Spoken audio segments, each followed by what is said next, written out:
Hello বন্ধুরা, এই দেখেন একদম খুব সুন্দর দেখা যাচ্ছে তাল। এটা হলো তালের রস বাই করা আছে তালত থাকি। তো আজকে আমি আপনাদেরকে দেখাবো তালের রস দিয়ে কীরকমভাবে পিঠা বানানো হয়, আর সেই পিঠাটা আমি নিজেই বানাবো, মানে আপনাদেরকে দেখাবো। অবশ্যই আপনারা দেখবেন। হ্যাঁ, আমি কেমনভাবে তালের পিঠা বানাই আপনারা দেখবেন, আর কারো যদি শেখাচ্ছে যায় আমার কমেন্টে জানাবেন, আমি আপনাদেরকে শিখিয়ে দেবো। এগুলো হলো আটা, একদম পিওর আটা, আশীর্বাদ আটা, অরিজিনাল গমের আটা। হ্যাঁ, এই গমের আটা মিক্স করলাম। এই যে এটা হলো সুজি, কিছু পরিমাণ সুজি মিক্স করে দিলাম। সুজি মিক্স করে দিলাম, দিয়ে এগুলো মিক্স করতেছি, পুরাভাবে মিক্স করতেছি, একদম পুরা মিক্স করতেছি। তারপরে দিয়ে দেবো একটু সুগার, চিনি।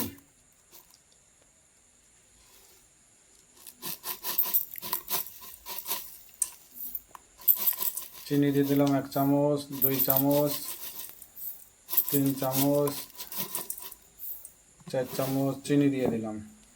এগুলো দিয়ে চিনি, এই আশীর্বাদ আটা আর সুজি এগুলো মিক্স করতেছি।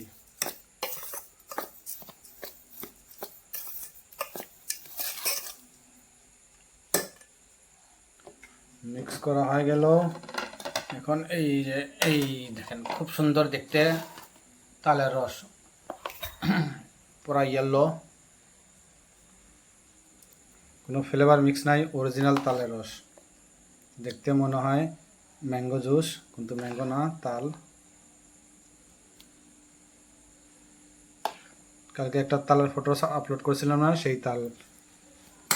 এগুলোর রস বাই করা হয়েছে, সেটা রস বাই করাটা দেখাই নেই।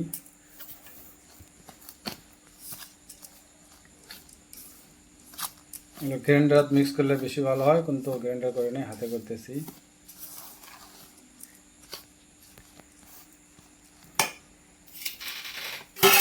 এখন দিয়ে দেব পানি, একটু পানি দিয়ে দিলাম। পানিটা আপনি আটা হিসেবে যতটুকু আটা দিয়ে দিবেন ওই হিসেবে পানি দিয়ে দিবেন।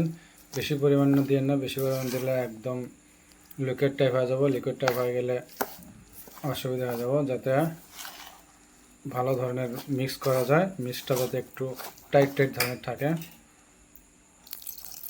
আর একটু দিয়ে দিলাম পানি।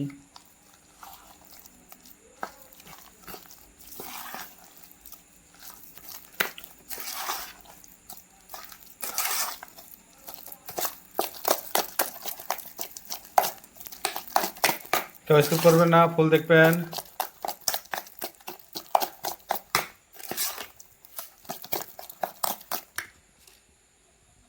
আর একটু পানি দিয়ে দিলাম।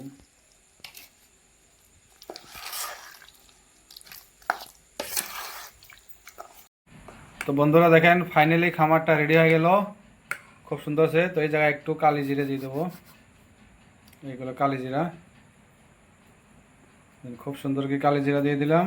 কালি জিরা দিলাম, ফাইনালি খামারটা রেডি হয়ে গেল। মিক্স করতেছি, মিক্স করে মোটামুটি হাফ অ্যান আওয়ার, আধা ঘন্টা রেখে দেব। আধা ঘন্টা রেখে দিলে একটু জমে যাব, তারপর ভেজে নেওয়া হবে পিঠা। আপনারা পাশে থাকবেন, দেখবেন কেমন করে পিঠা বানানো হয়। আর আমি নিজে ভাজবো আমি আপনাদেরকে আমার ভাজাটা দেখাবো কীভাবে আমি বানাই। দেখবেন খুব স্বাদ এবং টেস্ট হয়। আর পিঠা হওয়ার পরে আপনাদেরও ইনভাইট থাকলে আপনারাও চলে আসবেন খাওয়ার জন্য। খুব সুন্দর হয়েছে না? আমার কাছে তো দারুণ ঘ্রাণ আসছে, দারুণ খুব ঘ্রাণ আসতেছে। মনে হয় কি এখনও খাওয়া দিই, কিন্তু না, ভাজার পরে খাওয়া লাগবো। অবশ্যই পাশে থাকবেন।